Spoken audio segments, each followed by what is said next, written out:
Alors, nous démarrons en République démocratique du Congo, Cheikh Tidiane. Avec ces inondations, Fati, dans l'est de la République démocratique du Congo, avec un nouveau bilan qui fait état de 400 morts. Ces fortes précipitations ont provoqué des glissements de terrain dans le sud Kivu. Avec ces images d'horreur, les corps ont été retrouvés en train de flotter sur le lac.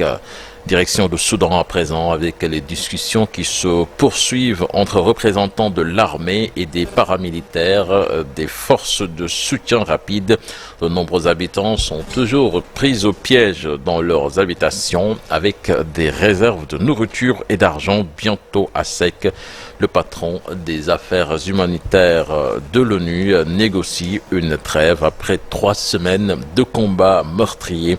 L'ONU prévient que si la guerre perdure, plus de 2,5 millions de Soudanais supplémentaires vont souffrir de faim, un fléau qui touche déjà un tiers de la population. Et puis, au moins 27 ouvriers sont morts dans un incendie au sein d'une mine d'or de la région d'Arequipa, c'est au Pérou. Cela fait suite à un incendie suivi d'une explosion. Un court-circuit électrique serait à l'origine de cet incendie.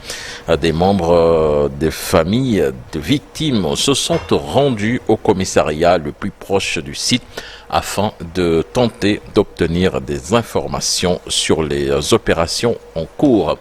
Et puis Fatih, pour terminer, 7 personnes sont mortes et plusieurs blessées à Brownsville, c'est au Texas.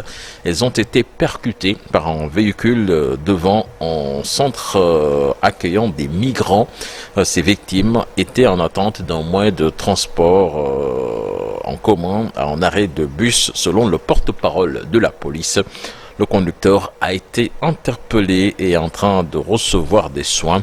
L'enquête va déterminer s'il s'agit d'un accident ou d'un acte délibéré.